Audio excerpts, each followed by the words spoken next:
요한복음 4장 3절부터 16절입니다.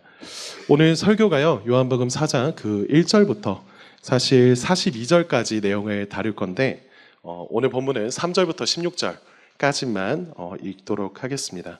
요한복음 4장 3절부터 16절입니다. 네, 제가 읽어드리겠습니다. 하나님의 말씀을 들으십시오. 유대를 떠나사 다시 갈릴리로 가실새 사마리아를 통과하여야 하겠는지라. 사마리아에 있는 수가라는 동네에 이르시니 야곱이 그 아들 요셉에게 준 땅이 가깝고 거기 또 야곱의 우물이 있더라. 예수께서 길 가시다가 피곤하여 우물 곁에 그대로 앉으시니 때가 6시쯤 되었더라. 사마리아 여자 한 사람이 물을 기르러 왔음에 예수께서 물을 좀 달라 하시니 이는 제 아들이 먹을 것을 사러 그 동네에 들어갔음이러라. 사마리아 여자가 이르되 당신은 유대인으로서 어찌하여 사마리아 여자인 나에게 물을 달라 하니까 하니 이는 유대인이 사마리아인과 상종하지 아니함이러라. 예수께서 대답하여 이르시되 네가 만일 하나님의 선물과 또 네게 물 좀 달라는 이가 누구인 줄 알았더라면 네가 그에게 구하였을 것이요 그가 생수를 네게 주었으리라. 여자가 이르되 주여 물 기를 그릇도 없고 이 우물은 깊은데 어디서 당신이 그 생수를 얻겠사옵나이까. 오직 우리 조상 야곱이 이 우물을 우리에게 주셨고 또 여기서 자기와 자기 아들들과 짐승들이 다 마셨는데 당신이 야곱보다 더 크니까. 예수께서 대답하여 이르시되 이 물을 마시는 자마다 다시 목마르려니와 내가 주는 물을 마시는 자는 영원히 목마르지 아니하리니 내가 주는 물은 그 속에서 영생하도록 솟아나는 샘물이 되리라. 여자가 이르되 주여 그런 물을 내게 주사 목마르지도 않고 또 여기 물 기르러 오지도 않게 하옵소서. 이르시되 가서 네 남편을 불러오라. 아멘. 네, 여러분 반갑습니다. 여러분 모두 아웃사이더라고 하는 말을 들어본 적이 있을 겁니다. 본래 주류로 분류되는 그 울타리 바깥에 있는 사람들을 가리키는 표현이죠. 외부인이라는 말일 겁니다. 그러다가 언젠가부터 이 말을요, 인싸와 아싸라고 하는 말로 우리가 줄여 부르곤 하는데 이제는 의미가 좀 달라진 것 같아요. 무리에 어울리지 않고 혼자 노는 사람 이란 의미로 사용되거나 심지어 따돌림을 당하는 사람을 가리키는데 사용되기도 하는 것 같습니다. 본래는 그냥 제3자 혹은 외부인을 뜻했던 이 말이요, 이제는 그냥 외톨이를 가리키는 것 같아요. 어쨌든 마냥 이 의미가 좋은 것처럼 들리지는 않습니다. 여러분 이 말이, 이 단어를 두고 우리가 생각할 때 나에게는 해당하지 않는 그냥 남의 이야기로 들릴지 모르겠습니다. 그렇지만요, 어떤 부분에서는 우리는 모두 이 말과 상관이 있는 사람입니다. 왜냐하면요, 우리는 모두 무언가에 목마른 사람이기 때문이죠. 우리는 다들 인정받고 싶은 갈망이 있고요, 사랑받고 싶은 목마름이 있습니다. 누군가 내 아픔을 아니면 나 자신을 진정으로 알아줬으면 좋겠다라고 하는 그 바람이 우리에게 깊이 남겨져 있죠. 그런데요, 이런 갈증이 늘 해소되고 늘 만족스러운 건 아니죠. 오히려 이런 바람들이 우리를 더 힘들게 하고요, 다른 사람들과의 그 관계로부터 멀어지게 만드는 계기가 되고도 합니다. 제가 이렇게 말하지만 제가 이것을 어떻게 알고 있을까요? 원래 제가 좀 그런 사람입니다. 좀 아싸 기질이 말하자면 좀 다분해요. 자발적인 아싸라고 주장하긴 하지만 좀 이런 생각이 어릴 때부터 좀 있었던 것 같아요. 제가 사춘기 시절에 읽었던 시집 때문인지 아니면 그때 찾아온 그 중학교 2학년 때 찾아오는 그 병 때문인지 몰라도 나를 정말 이해할 수 있는 사람은 아무도 없다라고 하는 생각이 하나님을 만나기 전까지는요, 제 마음 안에 계속 좀 있었습니다. 그래서 물론 뭐 지금은 하나님을 만나고 그런 부분에서 좀 다른 생각들을 갖게 되었는데요, 얼마 전에 제가 우연히 인스타를 이렇게 보다가 그 당시에 저를 마주하는 듯한 경험을 한 적이 있어요. 여러분 이게 그냥 특별한 사건은 아니었습니다. 그냥 무심코 그 인스타 들어가가지고 친구들이 올렸던 그 스토리를 보고 있었는데, 그러다 그 연말 연초의 분위기라는 게 있잖아요. 그 연말 연초의 분위기 때문인지 한 친구가 그 예쁜 야경 사진을 하나 올렸습니다. 그리고서 함께 이런 식의 글을 남겼더라고요. 제가 기억에 의존해서 이게 정확한 워딩은 아니지만 이런 식의 내용이었습니다. 시선이 닿는 곳마다 반짝이는 조명들, 사랑하는 사람들과 함께하는 그 따뜻함 속에 나를 반기는 사람은 없는 것 같아 내심 두려워하던 자신을 발견했다라고요. 물론 이 이야기가 여기서 그냥 끝은 아니었어요. 그렇게 웅크리고 의심하던 자신을 반겨주는 사람들, 그리고 안아주는 사람들이 있어서 고맙다라고 하는 이야기가 담겨진 그런 스토리였습니다. 잠깐이지만요, 제가 그 글을 읽으면서 참 많은 생각이 좀 들었어요. 한편으로는 그 친구가 행복해 보여서 다행이다라고 생각을 했고요. 다른 한편으로는 다들 이런 두려움을 저마다 안고 살아가는구나 싶었습니다. 여러분, 나를 진정으로 받아들여주는 사람이 있을까? 이 자리가 정말 내 자리가 맞을까라고 하는 의심이요. 마냥 남만의 이야기가 아닐 겁니다. 이런 생각들이 우리를 찾아오면요, 우리는요 더 우리 자신을 외롭게 만들고요, 때로는 스스로를 고립시키게 하죠. 여러분도 이런 기분들을 아실 겁니다. 그리고 여러분들은 이런 마음들이 찾아올 때 어떻게 해결하시는지 궁금해요. 여러분 나름의 여러 가지 방법들이 있을 거고 그로 인한 여러 가지 효과들이 또 있을 거라고 생각하지만요, 오늘은 예수님이 이런 상황 중에 처한 일을 향하여서 하신 일을 주목해 봤으면 좋겠습니다. 오늘 예수님이 하신 일을 가지고 제가 세 가지로 나누어서 살펴볼 거예요. 첫 번째로는요, 그분이 그런 외로워하는 자들, 소외된 자들을 찾아가십니다. 그리고 그들을 끝까지 붙드시고요. 그리고 마지막으로 세 번째, 그런 우리의 갈증을 해소시켜 주시는 이야기, 이렇게 세 가지로 나누어서 살펴보도록 하겠습니다. 먼저 첫 번째, 예수님께서는 그런 자들을 일부러 찾아가십니다. 여러분, 우리가 아까 같이 읽었던 말씀이 있죠. 우리가 읽었던 말씀은요, 소외되었던 한 여인을 찾아오신 예수님에 대한 이야기입니다. 우리가 다 읽어보진 않았지만 이 말씀의 한 장만 앞으로 넘어가면요, 그 3장에서 예수님은 당시 이스라엘 사람들에게 있어서 권세 있고 인정받던 사람, 남자 니고데모를 만나셨습니다. 그리고 나서 우리가 지금 읽었던 이 4장에서는요, 당시 사람들로부터 인정받지 못했던 사람, 그리고 소외되었던 한 여인을 만나십니다. 그 여인을 두고 우리는 사마리아 여인이라고 말을 해요. 아까 읽었던 그 3절을 다시 보면 예수님은 유대를 떠나셔서 갈릴리로 가야겠다라고 결심하셨습니다. 우리가 앞서 다 읽진 않았지만 1, 2절 말씀 이렇게 함께 보면요, 예수님께서 이것을 떠나신 이유가 있어요. 세례 요한과 예수님이 세례 주는 걸로 인기 경합을 한다라고 하는 식의 거짓 소문이 있었습니다. 그 소문들과 그런 오해들을 피하기 위한 것이기도 했고요, 하나님께서 예수님 자신을 이 사마리아로 인도하고 계시다라고 하는 것에 대한 확신을 가지고 그 뜻을 따르기 위해서 그곳을 향한 것이었습니다. 여러분, 이것을 어떻게 할까요? 우리가 4절을 보니까요, 그 4절에 예수님이 그 가시는 길에 사마리아라고 하는 그 지역을 통과하기로 하셨다라고 하는 말을 합니다. 이걸 단순하게 생각하면 그 유대 지방이라는 곳에서 갈릴리라고 하는 가는 그 길에 있어 사마리아를 그냥 지나간다라고 하는 것이 그냥 가다가 보면 그 길이 가장 짧고 빠른 길이니까 그냥 가셨겠지 싶은데 그게 아니에요. 여러분, 우리가 당시의 배경을 좀 알 필요가 있습니다. 그 당시의 배경을 보면 이게 그렇게 단순하게 그냥 지나간 이야기다라는 게 아니라는 거죠. 왜냐면요, 당시 유대인들, 그러니까 이스라엘 사람들이라고 하면 이 사마리아를 통과한다 라고 하는 그 길이 그들에게 있어서 아무리 지름길이라고 해도 절대 그 길로 향하는 법이 없었습니다. 아까 읽었던 그 9절에서 이런 말씀을 해요. 이스라엘 사람들은요, 사마리아 사람들을 바라보면서 그들과 함께 상종하려고 하지 않았습니다. 그들은요, 사마리아 사람들을 싫어하다 못해 혐오했었고요, 심지어 그들을 사람으로 취급하지 않고 개라고 불렀어요. 여러분, 지금 제가 말하는 게 그냥 우리가 주변에서 보는 사랑스러운 어떤 강아지 혹은 멍멍이를 얘기하는 게 아니죠. 여러분, 당시에는요, 개가 반려동물의 그 이미지가 없었습니다.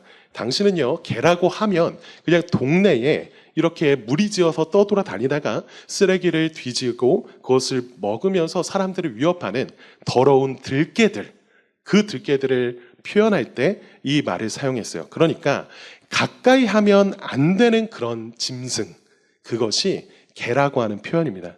여러분, 이런 표현 보면요, 이스라엘 사람들과 사마리아인들이 심상치 않은 관계다라고 하는 거 우리가 짐작할 수 있죠. 물론 이렇게 된 것에 있어서는 어느 정도 역사적인 배경이 있습니다. 여러분, 옛날에 아시리아라고 하는 나라가 있었어요. 중동의 메소포타미아 지역에 있는 나라인데요. 이게 성경에서는 아수르라고 하는 이름으로 불리고 있습니다. 굉장히 큰 강대국이었다고 해요. 그런데 그 강대국 아시리아가 남북으로 나뉘어져 있었던 이스라엘을 쳐들어왔어요. 그 중에서도 북이스라엘을 쳐들어와서 그 북이스라엘이 멸망하게 되었는데, 그 아시리아가 갖고 있던 정책이 뭐였냐면 이스라엘 힘을 그냥 두면 안 되고 이것을 죽여야겠다 생각을 한 거죠. 그래서 많은 사람들을 강제적으로 이주하게 만들고, 그래서 각각의 흩어진 가운데 살아가게끔 하였습니다. 여러분, 그 과정에서 사마리아에 남은 사람들, 그 이스라엘 사람들이 그곳으로 오게 된 여러 이방 민족들과 섞여서 살게 되었잖아요. 그렇게 살면서 혼혈이 되었는데 이것이 이들에게 좀 생긴 문제였어요. 여러분, 이게 그냥 단순히 외국인과 결혼하면 안 된다 이런 식의 이야기가 아니고요. 이전에 이스라엘 사람들에게 이거는 굉장히 좀 중요한 문제였던 게, 하나님이 신명기라고 하는 그 말씀을 통해서 이런 말씀하신 적이 있습니다. 이방 민족하고 결혼하지 말아라 라고 말씀하신 적이 있어요. 제가 다시 말씀드리지만 이건 그냥 외국인과 결혼하지 마라 이 정도의 이야기가 아닙니다. 그런 이야기가 아니고, 그들로 하여금 하나님이 아니라 다른 우상을 따르는 삶을 살지 않도록 하기 위해서 그들에게 말씀하셨던 내용이에요. 그런데 이스라엘 사람들이 보기에 지금 역사적으로 자초지종이 어떻든 간에 이 사마리아 사람들이 이 명령을 어긴 사람들, 그러니까 하나님을 떠난 배교한 사람들로 여겨지는 거죠. 게다가 이 사마리아 사람들은요, 성경을 바라볼 때 성경을 다 믿지도 않고 그 중에 일부만 떼어서, 여러분들 아시는 창세기 있죠? 창세기, 레위기, 민수기, 신명기, 뭐 빼먹었는데? 창세기, 출애굽기, 민수기, 신명기. 네네, 이 5가지의 것들을 보면서, 자, 긴장해서 그래요. 목이 마릅니다. 오늘 이 말씀을 제가 나눌 건데 저도 목이 마르네요. 자, 이 사람들이 이 성경의 일부분만 하나님의 말씀이라고 생각을 했고요. 기존의 예배 방식도 다 무시하다 못해서 나중에 이제 이스라엘 사람들이 포로에서 돌아와서 이제 하나님의 성전을 다시 짓고자, 성벽을 다시 짓고자 했을 때 그 일을 죽자고 방해했던 게 이 사마리아 사람들이었습니다. 그러니까 이런 말이죠. 알고 보면은 동족이에요. 이스라엘 사람들과 사마리아 사람들은 알고 보면, 그리고 멀리 보자면 친척이라고 말할 수도 있을 겁니다. 그런 사람들이 원수가 되어서 괴롭히기로 그냥 원수도 아니라 철천지의 원수가 된 것이죠.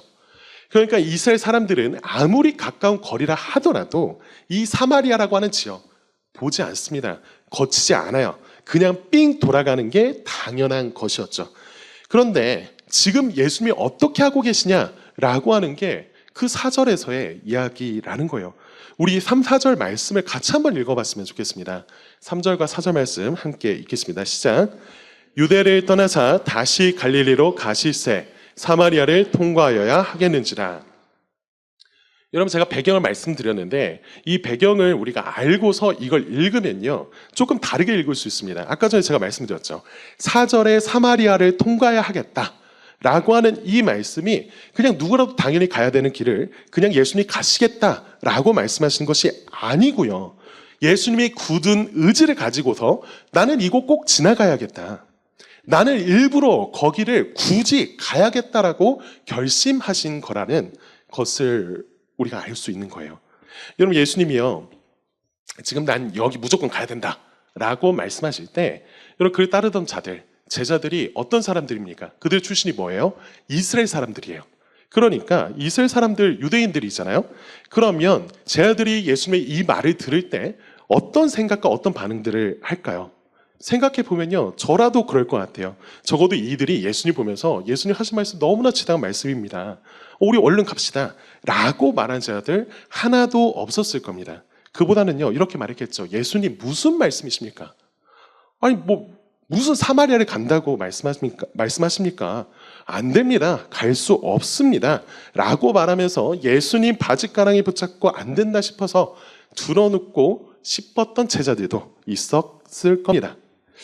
여러분, 그런데요, 이 사절이 보여주는 것은요, 만일 제자들이 차라리 날 밟고 가십시오 라고 말하면 그래, 그러면 어쩔 수 없지 라고 밟고 라도 가시겠다는 예수님의 의지를 보여준다는 거예요. 여러분, 이게 진짜 예수님이 그렇게 밟고 가셨다는 이야기가 아니라 그런 의지를 보여준다라는 거죠. 마치 이런 겁니다. 제가 또 말해요. 예수님, 내 눈에 흙이 들어오기 전까지는 절대 못 갑니다 라고 하는 제자가 만약 있었다면요, 야, 그러면 잠깐만 눈 좀 떠볼래? 흙. 웃어주셔서 감사해요. 나는 진짜 꼭 여기 가야만 한다 라고 하는 결심을 보여주는 거죠.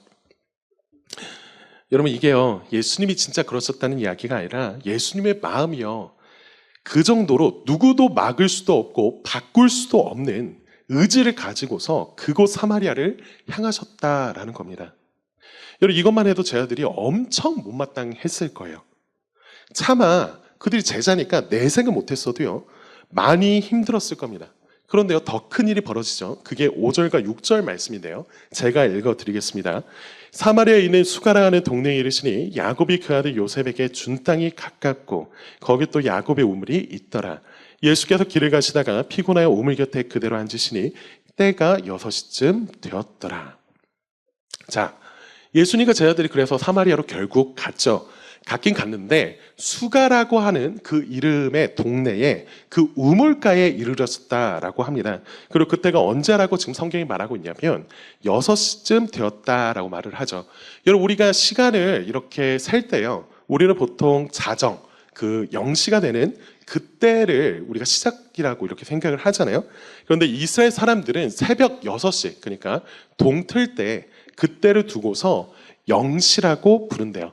그러니까 지금 6시가 되었다라고 하는 말은 무슨 말입니까? 이런 식의 이야기죠. 새벽 6시부터 플러스 6시간. 그러면 감사합니다. 12시죠. 정오입니다. 그러니까 예수님과 제자들이요, 우물가에 도착했을 때 시간이 6시다라고 하는 말은 우리식으로 보자면 6시간 더해서 12시 그 정오가 되었다라고 하는 말이에요. 여러분, 이걸 보면서 우리가 아침에 그냥 예수님이 일찍 출발하셨나 보다라고 싶지만요, 아까 유대라고 하는 그 지방에서 이 사마리아에 이르기까지 걸리는 그 거리가요, 보통 빠른 사람의 걸음으로는 한나절이 지나고도 반나절이 더 걸린다고 합니다. 더 늦게 걷는 사람은 한 이틀 정도가 걸린대요. 그러니까 중간중간 쉬어간다 하더라도 분명히 녹록지 않았던 여정이었을 겁니다. 그런데요, 보통 유대인들이 하루에 식사를 2번 한대요. 아침과 저녁에 밥을 먹는데 8절에 보니까 먹을 것 구하러 제자들이 나서죠. 배고팠다는 얘기입니다. 그러니까 이날 이 정오가 되기까지 아직 아무것도 제대로 먹지 못한 채로 이 걸음을 행하셨던 거예요. 그러니까 예수님이 먹을 것은 구해오라고 제자들을 보내신 것 같습니다.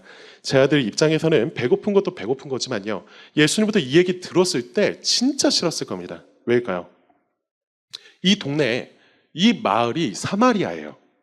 여기서 먹을 것 구한다, 구해와라 라고 하는 말은요, 그 사람들, 내가 개라고 여겼던, 짐승이라고 여겼던, 상종하고 싶지 않았던 사람들을 마주해야 된다라는 이야기입니다.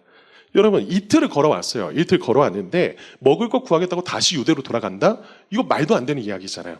그러니까 결국 사마리아 사람들에게 가서 다시 그 먹을 것을 돈을 주고 사든지 아니면 구걸하든지 해야 하는데, 이게요, 제자들에게 있어서는 상당히 자존심이 상하는 일인 거죠. 여러분, 그래도 뭐 어떡합니까? 예수님이 시키셨죠. 예수님이 배고프다고 하시는데 지금 제자들은요, 제가 상상해보면 예수님이 이 제자들을 거의 내쫓다시피 너무 싫어하는 애들을 마을로 계속 밀어내고 계신 것 같아요. 왜냐하면 예수님은 지금 이곳 우물가에서 은밀하게 만나야 될 사람이 있었기 때문입니다. 예수님은요, 그를 만나러 이곳에 오셨고요, 일부러 그를 찾기 위해서 제자들을 보내셨습니다. 여러분, 그러고서 예수님이 어떻게 하시냐? 그 이야기가 나오는 것이 7, 8절의 이야기입니다. 여러분 괜찮으시다면 같이 한번 좀 읽어도 괜찮을까요? 네, 함께 읽겠습니다. 시작. 사마리아 여자 한 사람이 물을 기르러 왔음에 예수께서 물을 좀 달라 하시니 이는 제자들이 먹을 것을 사러 그 동네에 들어갔음이러라. 자, 방금 전에 말씀드렸던 그대로죠. 아니나 다를까 사마리아 여인 한 사람이 왔습니다. 이 사람 왜 왔나 봤더니 물을 기르러 왔대요. 그런데 예수님이요, 이 여인을 그냥 두지 않고 말을 건네십니다. 말을 건네면서 이렇게 말씀하셨죠. 물 좀 주세요 라고 말씀하셨어요. 그러니까 이 여인이 이어져서 하는 반응이 9절의 말씀이에요. 제가 읽어드리겠습니다. 사마리아 여자가 이르되 당신은 유대인으로서 어찌하여 사마리아 여자인 나에게 물을 달라 하나이까 하니 이는 유대인이 사마리아인과 상종하지 아니함이러라. 아까 우리가 들었던 대로 사마리아 사람들과 이스라엘 사람들의 그 관계가 있으니까 이거 너무 이상한 거예요. 예수님이 지금 사마리아 사람인 자신에게 말을 건다 라고 하는 것도 웃기고요, 물을 달라 하는 것도 웃깁니다. 게다가 더 나아가서 이 사람 외간 남자잖아요. 여인에게 있어서 그 말을 이 땡볕하는 이 정오에 건다라고 하는 건 굉장히 좀 이상한 거죠. 그런데요, 이 대화를 계속 보면 이 대화가 훨씬 더 이상한 방향으로 흐른다라고 하는 걸 우리가 알 수 있습니다. 10절과 11절 말씀을 계속 제가 읽어드릴게요. 예수께서 대답하여 이르시되 네가 만일 하나님의 선물과 또 네게 물 좀 달라 하는 이가 누군 줄 알았더라면 네가 그에게 구하였을 것이요 그가 생수를 내게 주었으리라. 여자가 이르되 주여 물기를 그릇 떠왔고 이 우물은 깊은데 어디서 당신이 그 생수를 얻겠사옵나이까. 여러분 자 보시면요, 앞서서 7절에서부터 예수님이 여인에게 먼저 말을 거셨어요. 물 달라고 먼저 하셨잖아요. 그러면 이 다음에 우리가 상상해 보건대 원래 이루어져야 될 그 반응들, 여인이 어떤 반응을 해야 될까라고 생각해 보면 이 사람 진짜 이상한 사람이다. 무슨 유대인이 사마리아 사람에게 물을 달라고 하냐? 그것도 외간 남자가 말이야 라고 생각할 수 있지만 그래도 물을 줄 수 있습니다. 그런데요, 이 여인이요, 안 줘요. 그리고 예수님도 진짜 좀 특이한 게 있어요. 자신에게 물을 좀 달라고 예수님이 말씀하셨다면요, 그 여인이 그것에 대해서 뭔 소리야? 라고 하는시피 이렇게 대답을 할 때에 좀 더 공손하게 그래도 좀 내가 목마르니까 좀 주세요 라고 말할 수도 있는 건데요, 예수님이 이렇게 말씀하셨죠. 10절에서 물 좀 주세요가 아니라 너 내가 누군지 알았으면 나에게 물 달라 했을걸? 이라고 말씀하십니다. 여러분 이거 잘못 보면요 도발이에요. 그잖아요. 지금 여인에게 물 좀 달라고 했고 그 물 왜 나한테 달라고 하냐? 라고 할 때 너 그 물 내가 누군지 알았으면 나한테 달라고 했을걸? 라고 하는 거, 이거 좀 대화가 이상하지 않나요?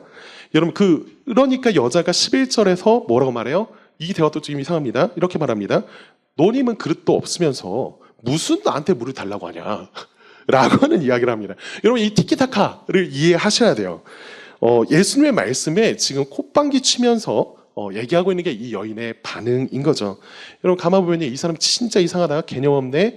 여인이 핀잔을 그렇게 여인이 핀잔을 줄 수 있긴 하지만요, 이후로도요 계속 물 안 줍니다. 이게 너무 이상해요. 아니 그냥 물 주기 싫으면 여기 두레박 있으니까 이거라도 너가 떠먹든지 하면서 던져줄 수도 있는 거잖아요. 그렇게 하지도 않습니다. 대신 날카롭게 쏘아 붙이기만 해요. 그 이야기가 계속 나오는 게 12절부터 15절의 말씀입니다. 자, 계속 읽어드릴게요. 우리 조상 야곱이 이 우물을 우리에게 주셨고 또 여기서 자기와 자기 아들들과 짐승이 다 마셨는데 당신이 야곱보다 더 크니까. 예수께서 대답하여 이르시되 이 물을 마시는 자마다 다시 목마르려니와 내가 주는 물을 마시는 자는 영원히 목마르지 아니하리니 내가 주는 물은 그 속에서 영생하도록 솟아나는 샘물이 되리라. 여자가 이르되 주여 그런 물을 내게 주사 목마르지도 않고 또 여기 물 기르러 오지도 않게 하옵소서. 여자가 이 대화를 다 하고 나서 예수님의 얘기 다 듣고 나서 하는 이야기가 뭐냐면요, 그러면 그 물 좀 내게 주십시오. 제게 그 물이 좀 있었으면 좋겠습니다. 저 여기 오기 싫어요 라고 말하고 있습니다. 지금 여인은요, 예수님의 말씀에 감동해서 주님, 내가 그런 물이 필요한 사람입니다 라고 말하고 있는 게 아니죠. 그게 아니라 그 예수님이 하고 있는 말들을 들으면서 되게 의심 가는 거예요. 이 사람 대체 뭐 하는 사람인가? 라고 하는 생각을 하면서 비꼬은 그 마음으로 빈정대면서 말을 하고 있는 겁니다. 여러분, 이 사마리아 여인의 이런 모습은요, 단지 그 유대인과 사마리아인의 그 관계, 이 문제로서 우리가 바라보는 것이 다 이해되는 부분이 아닐 거예요. 그보다는 이 여인의 이 불신 그리고 방어적인 그 태도를 보면요, 그녀가 그 마음속에 뭔가 꼬인 게 있다라고 하는 걸 우리는 보게 되죠. 이걸요, 예수님 알고 계셨고요, 바로 주목하여 보셨습니다. 그래서 16절 예수님이 하신 말씀이 굉장히 핵심 포인트예요. 여러분, 16절을 같이 한번 좀 읽어봤으면 좋겠습니다. 짧습니다. 함께 읽겠습니다. 시작. 이르시되 가서 네 남편을 불러와라.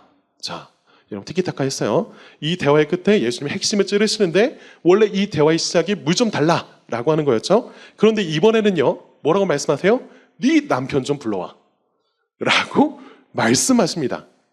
여러분, 이게요, 예수님이 하신 말씀이 아니었다면 저는 이런 식으로 생각했을 거예요. 예수님이 지금, 야, 그래, 한판 붙자. 그래, 야, 남편 좀 데리고 와봐. 라고 하는 말처럼 들릴 수도 있습니다. 그런데요, 여인이 이 말을 듣고서 하는 반응이 또 이상해요. 아까 전까지는 예수님과 이 대화를 하면서 굉장히 예민했잖아요. 너 죽고 나 죽자라고 하는 식으로 계속 붙잡았어요. 지금까지 보여줬던 그 태도라면 이 이야기 들었을 때 바로 예수님 머리 잡아야 됩니다. 그런데 그렇게 하지 않죠. 침을 뱉고 상종을 안 하든지 아니면 진짜 남편 불러다가 싸워야 할 것 같은데요, 여인이 다른 반응을 해요. 그게 17절의 말씀입니다. 17절, 18절 제가 읽어드릴게요. 여자가 대답하여 이르되 나는 남편이 없나이다. 예수께서 이르시되 네가 남편이 없다는 말이 옳도다. 너에게 남편 5이 있었고 지금 있는 자도 네 남편이 아니니 네 말이 참되도다. 여러분, 이게 무슨 말입니까? 물 좀 달라고 하다가 지금 네 남편 데리고 와 라고 얘기하고, 나 남편 없어요, 네 말이 맞다 라고 하는 이야기. 여러분, 사마리아 여인이요, 나 남편 없습니다 라고 말한 것은요, 예수님이 이어서 하신 그 말씀 보면 이런 상황인 겁니다. 사마리아 여인이 이렇게 말하는 거예요. 주님, 선생님, 내가 남편이 5이 있었습니다. 그리고 다 이혼하고 지금 6번째 남자와 동거하고 있는 건 맞아요. 그러니까 지금 나는요, 남편이 없다라고 말할 수 있습니다 라고 하는 이야기인 거죠. 여러분, 우리가 봤을 때는요, 이혼이라고 하는 것이 우리 시대에 굉장히 흔한 이야기잖아요. 제가 얼마 전에 좀 이것 때문에 좀 조사하다가 찾아보니까 2022년 통계를 보면 결혼하는 그 커플들 중에 3쌍이 결혼하면 보통 통상적으로 한 커플이 이혼을 한대요. 그러니까 너무 이게 흔하게 우리 주변에서 경험하고 보는 일이다 보니까 우리가 감이 안 올 수도 있는데, 어떤 이유에서든요, 이혼한다는 것은요, 그 2사람만이 아니라 그 가족 구성원들에게 있어서 너무나 큰 아픔이다라고 하는 걸 이해하셔야 됩니다. 그런데요, 이 사마리아 여인이 이혼을 5번 했대요. 여러분, 지금도요, 우리가 아는 누군가가 5번 이혼을 했다라고 한다면요, 그게 혼인을 빙자한 그 사기, 뭐 이런 게 아닌 이상 그 사람이 남자이든 여자이든 그 사람 마음속에 얼마나 썩어 문드러질지에 대해서 우리는 짐작할 수 있습니다. 그런데요, 예수님이 살고 계셨던, 예수님이 이 여인을 만났던 그 시대, 그 중동 지방에서는 여성이 원해서 주도적으로 이혼한다? 불가능해요. 이거는요, 지금 그 중동 지방에서 여러 나라들이 대부분 그런 것들이 여전히 남아있다라고 해요. 여성이 이혼하고 싶다고 해서 이혼할 수 있는 사회가 아니다라는 겁니다. 법적으로 그냥 막혀 있어요. 그러니까 여기서 이혼한다라고 하는 것은요, 남자가 죽어서 사별하게 되었든지, 그게 아니면 남자가요, 나 너랑 이제 못 살겠다 라고 하면서 이혼장을 던져내야만 하는 것이지, 모두 자기 의지로 그 관계를 끊을 수 있는 거 여성이 불가능합니다. 여러분, 그렇다면 이 이야기가 무슨 말이죠? 이 여인이요, 이혼을 원해서 한 게 아니라는 거예요. 그녀는요, 지금 여러 번의 사별을 경험했거나 여러 번의 이혼을 당한 겁니다. 홀로 남겨지게 되었고요. 버림을 받았다는 이야기예요. 여러분, 제가요, 요즘 성경을 읽을 때마다, 그리고 사람들과 함께 나누면서 꼭 좀 주의하라고 하는 말이 있습니다. 저번 제가 첫째 주일날 저녁에도 이런 말씀을 드렸는데, 이런 식의 이야기죠. 성경 속의 인물들을 우리가 보면서 마치 소설 속의 어떤 캐릭터처럼 생각하시면 안 돼요. 성경 속에 있었던 인물들은요, 실제 실존하던 실제 사람입니다. 그러면요, 지금 이 여인이 5번이나 버림받았다라고 하는 그 경험 속에서 어떤 마음과 비참함 가운데 이 자리에 서 있는지, 예수님이 이 말씀을 하실 때 그녀의 마음이 어떠했을지를 우리는 짐작해야 합니다. 여러분, 사람들이요, 이 여인이 이혼당하게 되었다 혹은 사별하게 되었다라고 하는 이야기를 처음 듣게 되었을 때 어땠을까요? 사람들이요, 친구들이, 가족들이 그녀를 당연히 위로했을 겁니다. 당연하죠. 가족들이 그를 붙들고요, 불쌍히 여기면서 괜찮다고, 그래도 우리 같이 잘 살아보자고 위로했었겠죠. 그렇지만요, 그런 경험이 계속되다 보면요, 자신은 사별한 것이고 이혼을 당한 것인데, 그 일을 당하면 당할수록 사람들은 내가 피해자라고 불쌍하게 보는 게 아니라요, 뒤에서 수근거려요. 저 여자 뭔가 문제 있으니까 저렇게 된 거겠지 하면서요. 여러분, 나중에는요, 친구들로부터 따돌림을 당합니다. 가족들로부터 창피하게 여겨져요. 그러면서 외면받고 소외되는 거죠. 언젠가부터 사람들은요, 이 여인을 혐오의 시선으로 바라보기 시작했고요, 뒤에서 수근거리면서 그녀와 가까이 하려 하지 않았습니다. 이런 현실이 그녀에게 있어서 너무나 아프고요, 너무나 아프고 아파서 돌아버리겠는데, 그러면서도 살아야겠다라고 하는 그 자신을 보면서 스스로가 수치스럽게 여겨지는 날도 있었을 거예요. 여러분, 그런 시선들, 그런 말들이 쌓이고 쌓이다 보니까요, 나중에 이르러서는 자연히 사람들을 피할 수밖에 없는 거죠. 그러니까 그녀가 지금 이 정오라고 하는 시간, 햇볕이 너무나 쨍해서 중동 사람이라면 아무도 나오지 않는 이 시간을 일부러 택해서 우물을 뜨러 왔다는 겁니다. 아침에 우물가에 오면요, 사람들이 너무 많으니까요. 그래서 이 여인이요, 예수님의 대화를 같이 이어가면서 말이 곱게 나갈 수가 없는 거예요. 상처를 너무 많이 받은 나머지요, 어떤 말을 들어도 왜곡해서 듣게 되고요, 곱게 말할 수가 없는 겁니다. 여러분, 우리나라에 그런 속담이 있죠. 가는 말이 고와야 오는 말이, 저만 아는 속담일까요? 가는 말이 고와야 오는 말이 곱다라는 말이 있습니다. 여러분, 이게 보통 맞는 말이고요, 너무나 당연한 상식이라는 거 우리가 모두 다 압니다. 그런데요, 상처가 많은 사람들한테는요, 이게 상식이 안 돼요. 상처에 짓눌려 있는 사람에게는요, 분명히 상대방이 고운 말로 건넸다 하더라도요, 그 안에서 터져 나오는 것은요, 상처예요. 지금 건네진 그 말이 고운 말이 아니라고 하는 거 아닙니다. 자기가 하고 있는 이 반응이 정상적이지 않다는 거 압니다. 그렇지만요, 제 정신일 수가 없는 거예요. 여러분, 저와 여러분이요, 이 정도로 심각한 상처를 입지 않았더라도요, 이것이 어떤 마음인지 우리는요, 충분히 이해할 수 있습니다. 우리가 무언가로부터 수치를 당하고 상처를 당하다 보면요, 누군가가, 그리고 그 상대방이 나에게 무슨 말을 할 때마다 그 말을 곧이곧대로 듣지 못하는 자신, 그 자신 마주한 적이 있잖아요.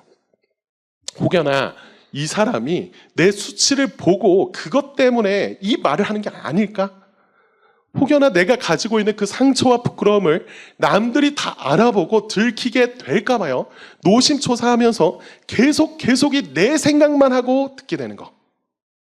그럼 우리 익숙하죠. 여러분, 그러다가요, 잠깐 그 상처를 스치기만 해봐요. 어떻게 돼요? 바로 예민해집니다. 바로 으르렁거리게 되죠. 여러분, 제가 꼭 이야기가 저와 여러분의 똑같은 경험이 아니라 하더라도요, 이렇듯 상처에 짓눌려 있는 누군가와 여러분이 대화를 나눠본 적이 있다면요, 이 대화가 결코 쉽지 않다라고 하는 것도 여러분이 이해하실 겁니다. 의도가 그게 아니라고 하는 거, 내가 건넨 말이 선한 의도였다라고 하는 것을 나도 알고요. 그 사람도 알아요. 그런데 자꾸 비틀어 봅니다. 자꾸 의심해요. 처음에는 그런 사람을 보면서 선의로 대하죠. 아, 얘가 진짜 상처가 너무나 많구나. 너무 아프구나. 라고 하면서 선의로 대하지만요. 나중에는요. 지쳐서 나 몰라 하는 게 우리입니다. 솔직히요. 저도 그럴 때가 있어요. 방금 봤는데 다른 교육자도 그런 것 같아요. 그럴 줄 알았다는 표정으로 쳐다보시는 분도 있지만 여러분, 제가 여러분들을 이렇게 따로 만나서 같이 교제하다 보면요. 여러분들이 어떤 필요를 가지고 있고 여러분의 삶의 자리 가운데 하나님이 하신 일들과 하실 일들을 기대하게 되면서 정말 우리 하나님을 찬양하고 싶고 같이 나누고 싶다라고 하는 생각이 많이 올라옵니다. 그런 날들이 대부분이에요. 사실입니다. 믿어주세요. 그런데 때로는요. 여러분을 만나고 같이 교제하는데 지칠 때가 있어요. 얘는 대체 왜 이러냐 싶은 날이 있습니다. 아니, 나는 지금 고운 말을 건넸어요. 그랬는데 자꾸 다시 돌아오는 게 고운 말이 아니고요. 가시예요. 아, 열받는 건 알겠어요. 지금 무슨 상황들이 자신이 경험하고 있는 이 일들이 너무나 힘들다는 건 알겠습니다. 그런데 왜 그걸 나한테 던지냐. 그게 쉽지 않은 거죠. 상대가, 여러분 이 말이요. 제가 그냥 그 상대가 문제가 있는 사람이다. 그렇게 생각했다라고 하는 말을 하고 싶은 게 아닙니다. 그게 아니고요. 그 상대가 가지고 있는 그 상처가 너무나 깊어서요. 끊임없이 신음하는 걸 저 알아요. 그런데 그 상처와 신음 앞에서 저 역시도 마찬가지로 약한 사람이니까요. 노력해야겠고 또 힘을 주시겠다라고 하는 것을 믿고 있긴 하지만 솔직히 지치는 날이 있어요. 그런데요, 이 여인을 찾아오신 분, 예수님은요, 그런 우리와 좀 다르십니다. 여러분, 이 시간대를 상상해 보세요. 땡볕입니다. 정오예요. 중동지방 그 광야에서 우물을 찾아 나왔다면 지금 목마르고 물도 마시지 못한 채로 예민한 말을 계속 듣고 있는 이 상황. 너무 힘들죠. 이 땡볕에 땀은 뻘뻘 흐르고요. 목도 마르고 배도 고픕니다. 상당히 예민해질 수밖에 없는 상황이에요. 그런데 예수님은요. 이 여인과 대화를 포기하지 않으세요. 여러분, 제가요. 이 설교를 준비하는 데 있어서 본문을 정해야 되잖아요. 그리고 여러분들과 이 본문을 같이 읽겠습니다. 라고 하는 걸 정해야 되는데 가장 곤혹스러웠던 게 뭐냐면 이 예수님과 이 사마리아 여인이 나누고 있는 대화가 너무 길다라는 거였어요. 여러분, 지금까지 우리가 읽어왔던, 살펴봤던 그 내용도 짧지 않습니다. 3절부터 지금까지 열심히 막 읽어왔는데 여러분 이게 다가 아니에요. 적어도 대화로만 보면요. 7절에서부터 26절까지 대화하시고 사건으로 따지자면요. 무려 그 3절에서 시작해서 42절까지 나가야 합니다. 여러분 이게 예수님이 누군가 개인을 만나서 대화하시는 그 모든 장면들 중에 이 정도의 비율을 차지하는 것은요. 성경 모든 것을 뒤져봐도 없어요. 적어도 우리가 이 요한복음을 읽고 있는데 이 요한복음 앞장에서 있었다라고 했던 그 사람, 그 남자, 그 사람들에게 인기 많았던 그 권위 있던 자, 니고데모와의 대화가 상당한 양을 차지하고요. 그것과 비등하게 가장 많은 대화의 길을 차지하는 게 이 사장의 사마리아 여인의 대화가 유일합니다. 여러분 이게 무슨 의미겠습니까? 예수님이요. 일부러 이 상처 많은 여인을 찾아가셔서 이 긴긴 대화를요. 끈질기게 계속 붙들고 계셨다라는 거죠. 여자는요. 너도 나처럼 내가 얼마나 아픈지 경험해 보라는 듯이 말끝마다 계속 찌르는 말을 던져냅니다. 너 얼마나 대단하냐. 네가 말하는 대로 네가 얼마나 버텨내는지 보자라는 식으로 가시돋친 말을 계속 쏟아내는데요. 누가 안 아프겠어요? 여러분 예수님이라고 괜찮다라고 생각하는 거 그거 나쁜 생각이에요. 예수님도 아프세요. 그런데 이것을 다 들어주고 계십니다. 여러분 생각해 보십시오. 예수님이 누구시냐면요, 이 요한복음 저자의 주장에 따르면 그분은 하나님의 아들이십니다. 그 하나님의 아들이요, 이 세상에 창조될 때 그로 말미암지 않고서는 그 무엇도 창조된 것이 없었다라고 하였던 그 로고스의 권세를 가진 예수 그리스도께서 이 상처난 여인에게 지금 뭐하고 계세요? 당하고 계십니다. 하나님의 아들 메시아, 온 세상의 구원자가 되실 분이요, 이 여인에게 지금 시달리고 계세요. 왜 그럴까요? 대체 예수님 왜 이러시는 겁니까? 그 하나님의 아들이라고 하는 그 대단한 분이요, 왜 이러냐는 거예요. 여러분, 예수님이요, 그리고 그 예수님을 이곳에 보내신 하나님이요, 이 여인을 사랑하기 때문이죠. 여러분, 예수님이요 진짜 물이 드시고 싶었다 라고 한다면요, 이런 식으로 말씀하지 않았을 겁니다. 예수님 권세가 높다 한들 그 권세를 가지고 여기서 무슨 이렇게 계속 배짱을 부려요. 그렇게 안 하고, 사람이 예의가 있지, 예수님도 예의 아십니다. 공손히 달라고 해야 된다는 거 아세요? 진짜 물 먹고 싶었으면 그렇게 대화를 이어가셨을 겁니다. 아니면요, 그분은요 직접 물을 만드실 수 있는 능력이 있는 분이셨어요. 우리가 읽지 않았지만요, 이 앞에 이야기 쭉 보면 요한은요, 예수님이 물을 포도주로 만드시는 그 기적의 능력을 가지셨다라고 하는 걸 보여주셨습니다. 그러니까 예수님 물 만드는 거 어렵지 않습니다. 충분히 능력이 있어요. 만일 예수님 물 먹는 것이 목적이 아니라 그냥 그 여인으로 하여금 네가 얼마나 죄인인지, 너가 얼마나 못났는지를 깨닫게 하는 거, 그냥 그 자체만 있었다라고 한다면요, 예수님 그냥 손가락 한번 튕기면 됩니다. 레드선. 그냥 그거 한번 하면 됐잖아요.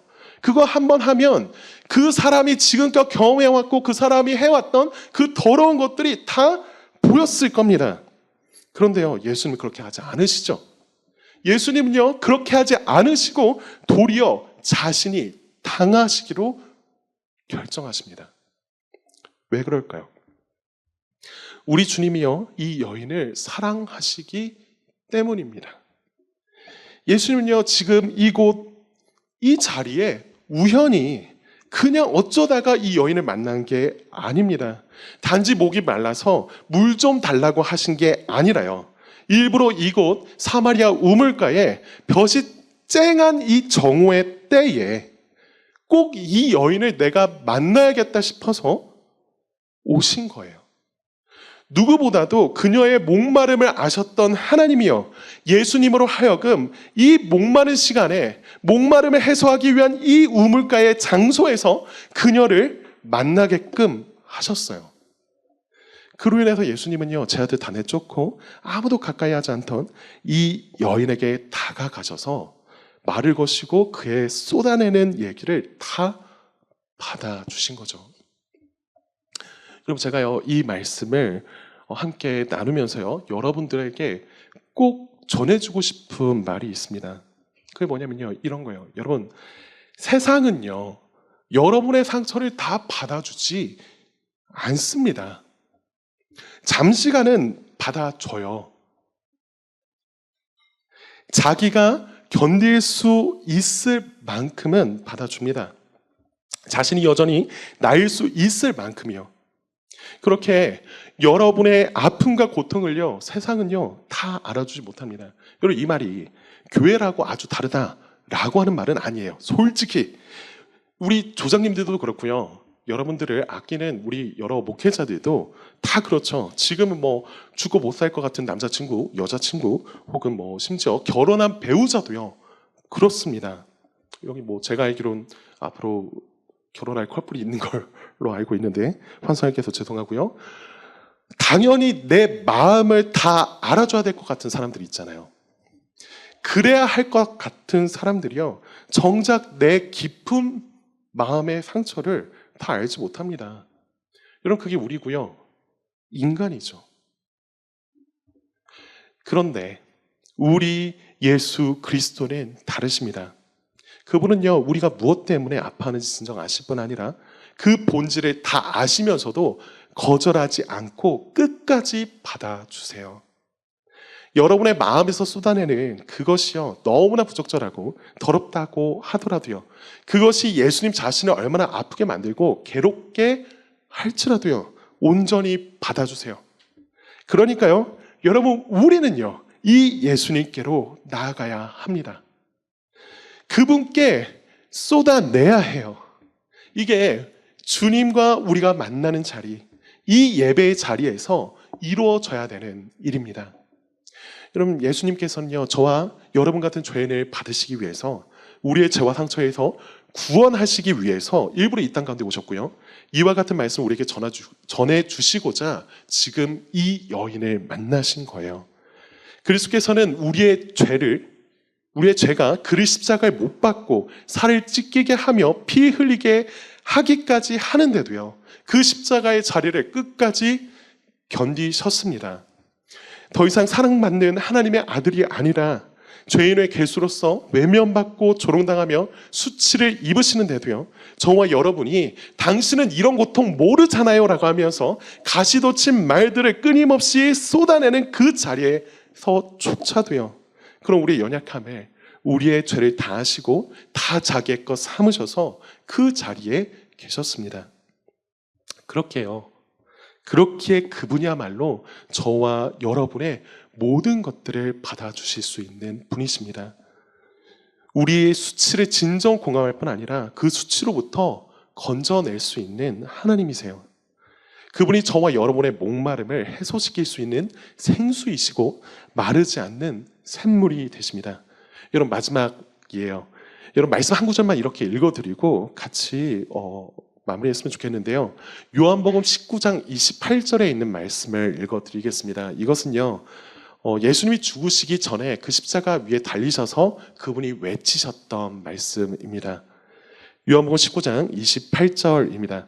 그 후에 예수께서 모든 일이 이미 이루어진 줄 아시고 성경을 응하게 하려 하사 이르시되 내가 목마르다 하시니.